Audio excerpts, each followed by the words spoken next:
A few months ago, we explained product ideas in a completely different way. So what changed?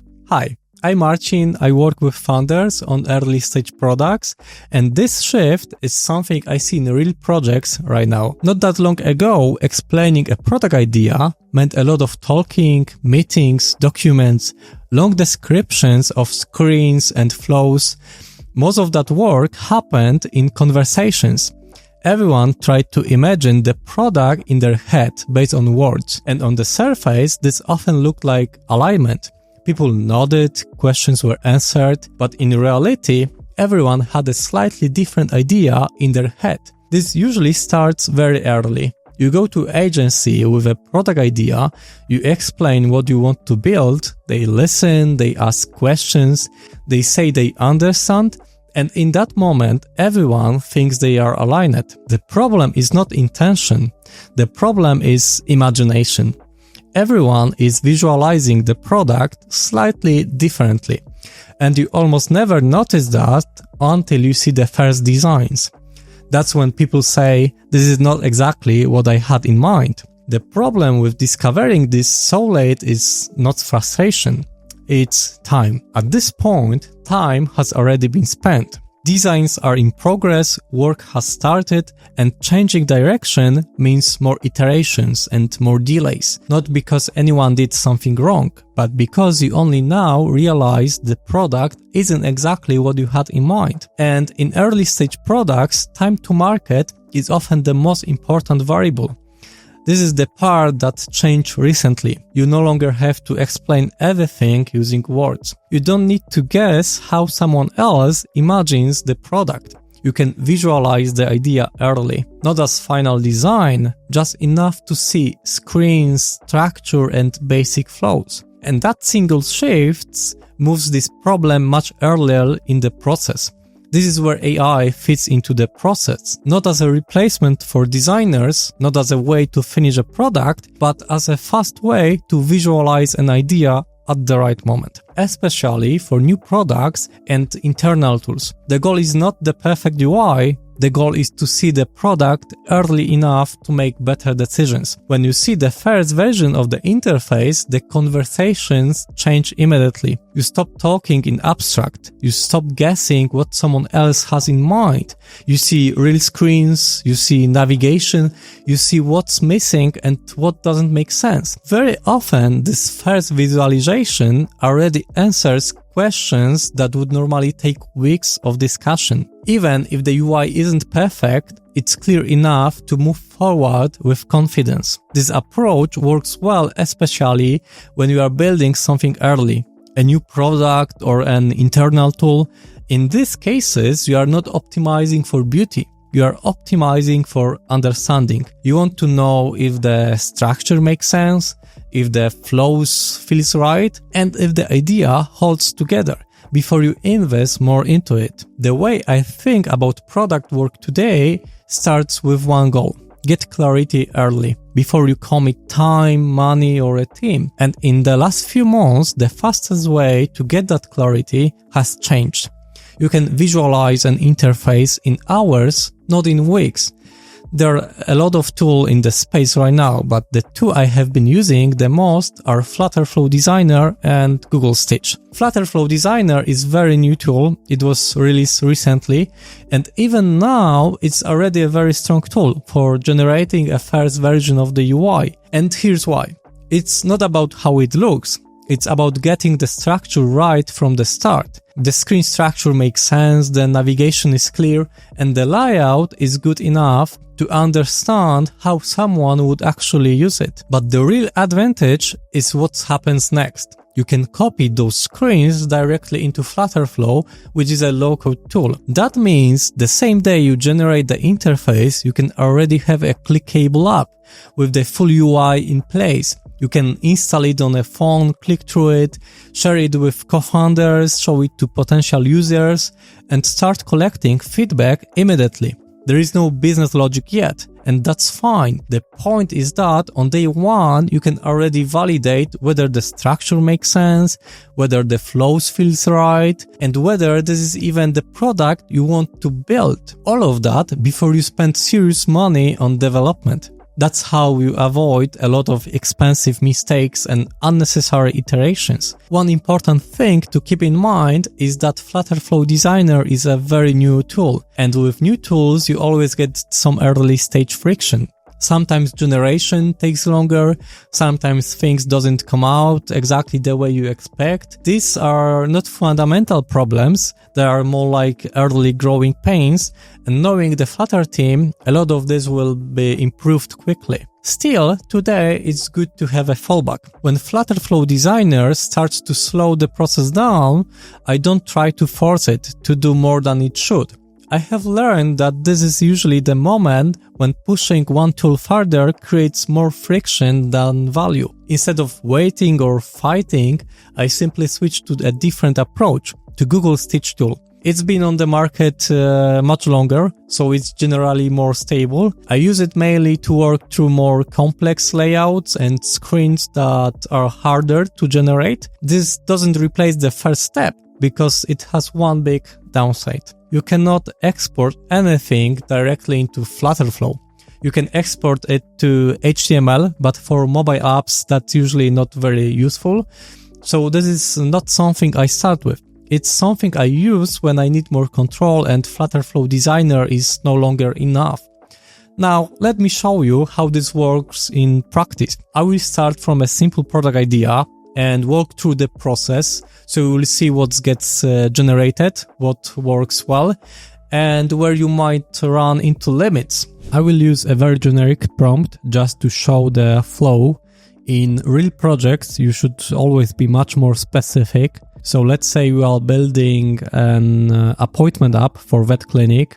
I just hit enter, and as you can see, GPT generates much better and structured description of that idea. Let's give it a couple seconds. Okay, and we got the whole response.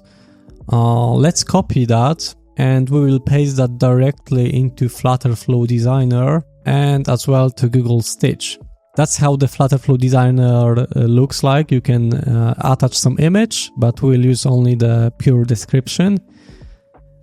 I just hit send, and you can see in couple seconds that it generates a lot of screens, and it already looks really solid.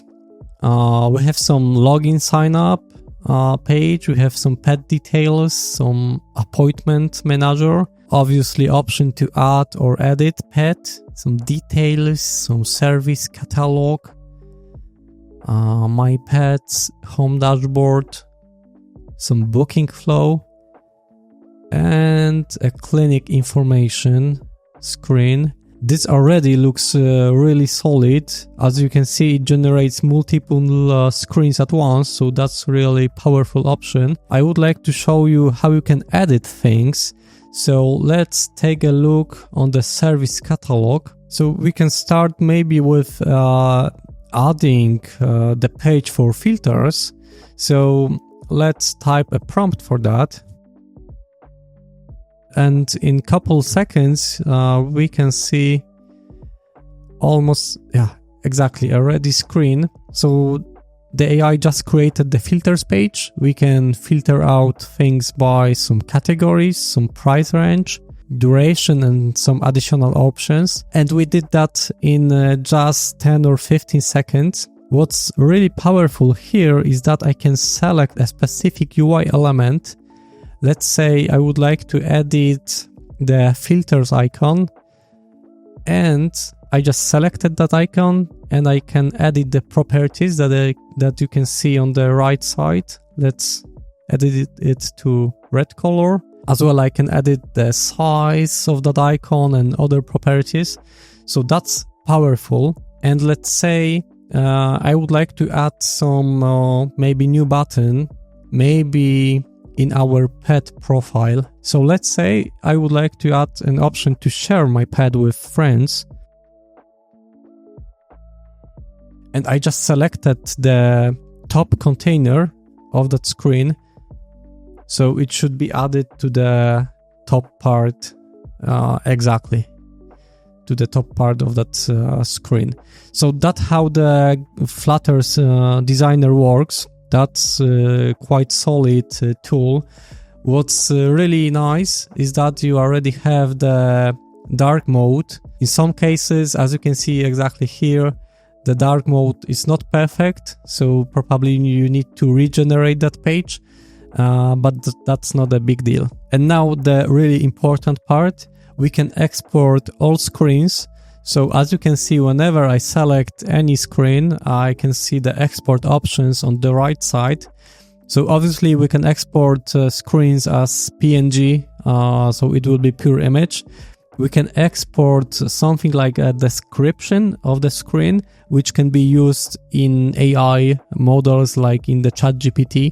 So we can just paste the description of that screen to the ChatGPT and do some modification. And the option that I really like is export to FlutterFlow. Let's select for a test purpose one screen. Let's choose the pet details and just hit the export button to FlutterFlow. And that's the FlutterFlow tool. Just copy paste.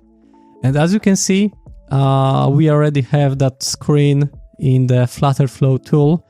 And that means I can build that screen and run on the iPhone or Android device.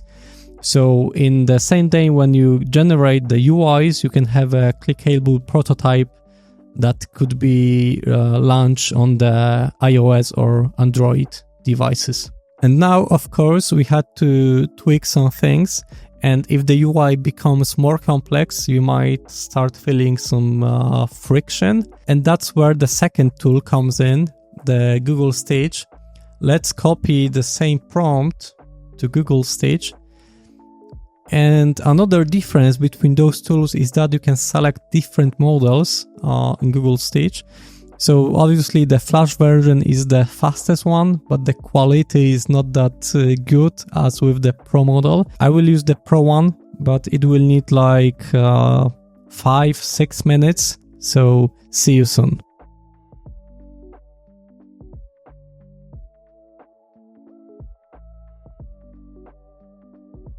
Okay, we are back. As you can see, the Google Stage is much slower, but the quality of the screens is similar. We still have some dashboard, some login screen, my pets, some edit pet form, some booking flow, some review and confirmation, my appointment list. It looks solid. And I would like to say that it's kind of similar to FlutterFlow Designer. It's hard to say which designs are better, but the difference is in the workflow. So the first difference is that you cannot select any element of the design. So whenever you describe a prompt for a specific screen, you need to be really good at it, because it's often the problem that it will change other part of the layout. So let's imagine that you would like to replace the next step button with something different, with a different button. And after you type that into the prompt, the AI will regenerate a whole screen, and let's say it will use other header or other indicators and so on. So that's one downside.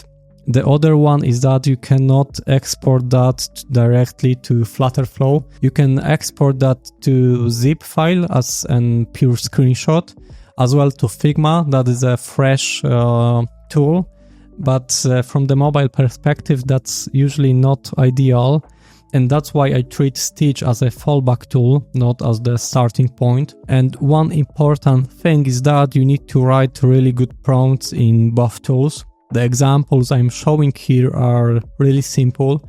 In real work, the more context you give about your business, your users, your goals, the better the results. And yes, I use ChatGPT to help me structure those prompts. From my perspective, it's incredible that in 1 or 2 hours you can have a full visual draft, and for MVP or some internal tool, that's mostly more than enough. And that completely changes how you approach agencies, vendors, and some product discussions.